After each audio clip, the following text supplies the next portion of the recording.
Muy buenas noches y bienvenidos a un programa más de Efecto Mundial. Esta noche analizaremos lo que es la presencia de los mexicanos en el mundo, lo que es la diáspora mexicana.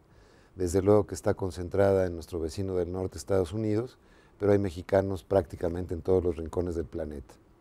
Para ello tengo la gran satisfacción de contar con la presencia del embajador Carlos García de Alba. Carlos, muchas gracias por estar con nosotros. Gracias por la invitación.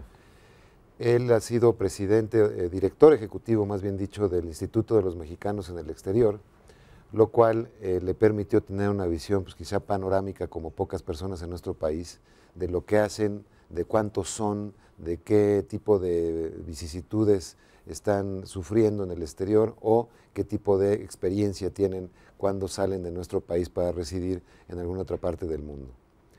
Esto iniciaremos nuestro análisis una vez que pasen las noticias de la semana, después de este corte. 90% de los presos en cárceles de Estados Unidos son latinos. De esa cifra, 68% son de origen mexicano. De acuerdo con un reporte publicado por la Contraloría General de Estados Unidos, los mexicanos representan 7 de cada 10 reos contabilizados en prisiones federales y estatales del país.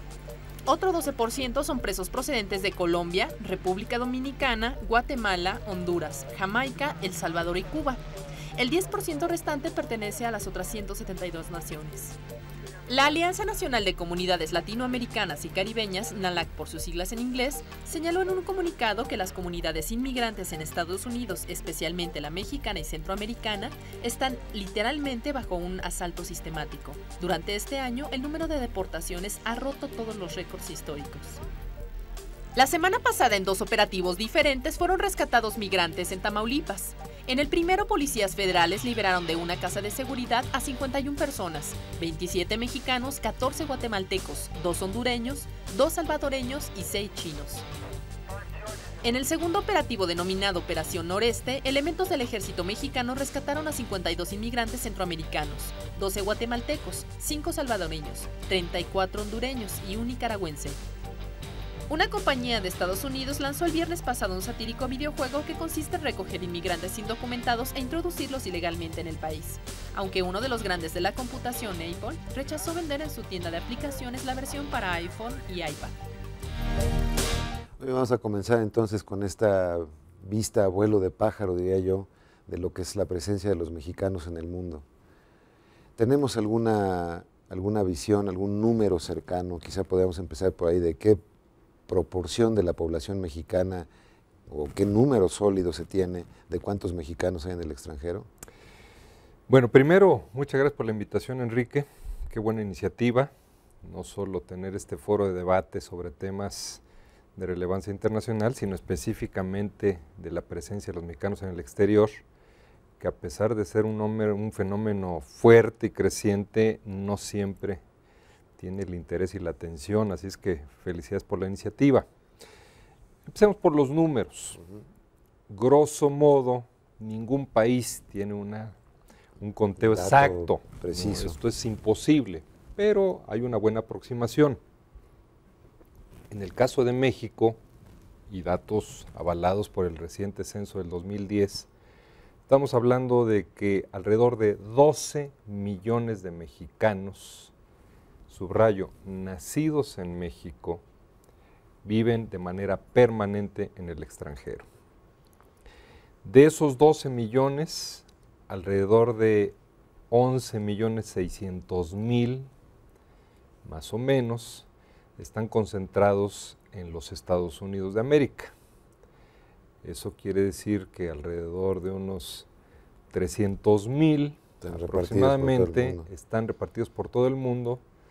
Ya veremos el desglose, pero entre el resto del mundo fuera de los Estados Unidos, pues destaca Canadá, luego viene España y después vienen aproximadamente 10 países en donde tenemos comunidades cercanas a los 5,000 mexicanos.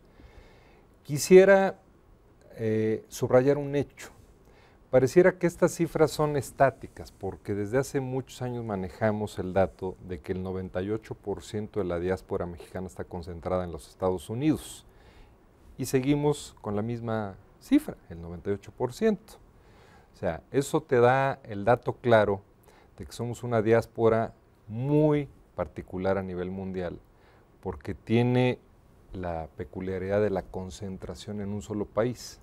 Casi junto con Turquía, que tiene una fuerte concentración en Alemania, todo el resto de las diásporas del mundo están muy diversificadas geográficamente. Entonces en México, insisto, pareciera que este 98% es estático a lo largo del tiempo, pero cuidado, este 98% ha tenido modificaciones estructurales en los últimos años, especialmente en los últimos 20 años. ¿Qué quiero decir con esto? Que históricamente los mexicanos en Estados Unidos se concentraron primero en California y segundo en Texas. Siguen siendo los dos estados que absorben la mayor cantidad de la presencia mexicana.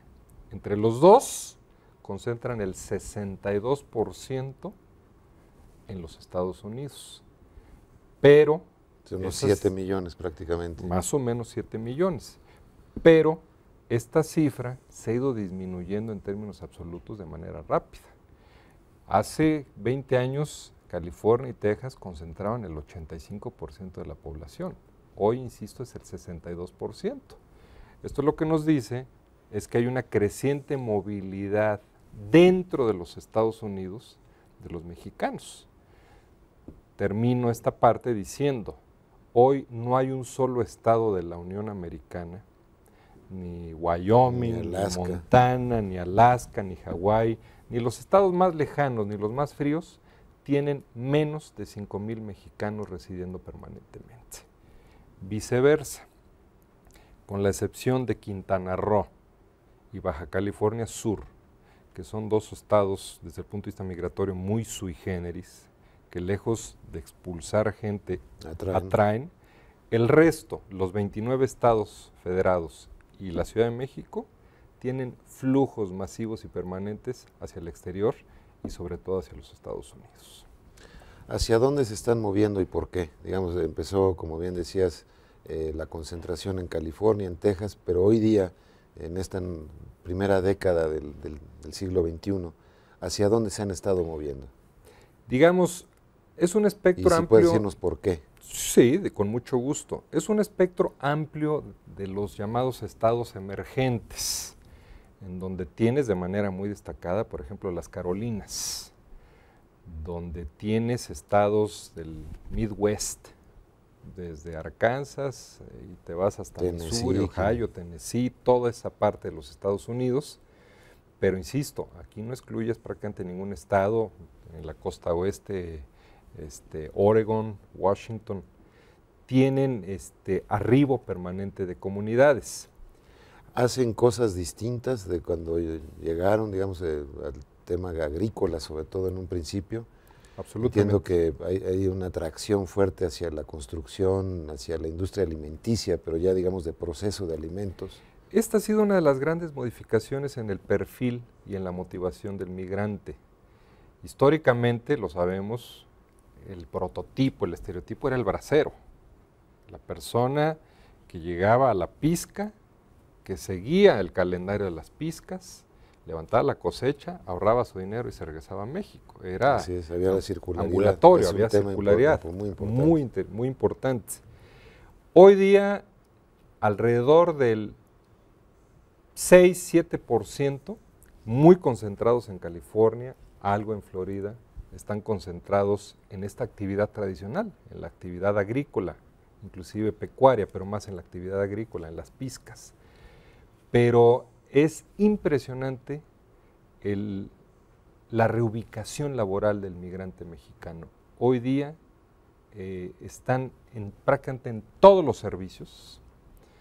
Hoy es más el estereotipo que corresponde a la realidad del trabajador mexicano que está incorporado en las áreas de servicios. Tú ves la industria gastronómica, este es el fenómeno más visible. Los mexicanos llegaron a actividades socialmente visibles. Ya hasta empieza a haber sazón en la cocina de Estados Unidos gracias a los países. Afortunadamente. Esa es una contribución muy importante. Pero decisiva. Aparte, que son tremendamente profesionales. Se pelean a los cocineros mexicanos en todos lados en Estados Unidos. Por disciplina, por calidad de servicio, por amabilidad, por lo que tú quieras. Pero lo que queremos destacar en esta parte de la información es que en pocos años en 20 años, el trabajador agrícola mexicano se convirtió en un trabajador de los servicios. Y esto lo puedes llevar al extremo que quieras. Hoy día tienes alrededor de 900,000 profesionistas mexicanos con título universitario residiendo de manera permanente en los Estados Unidos. Tema delicado de fuga de cerebros que vamos a analizar con el embajador García de Alba en unos minutos después de esta pausa.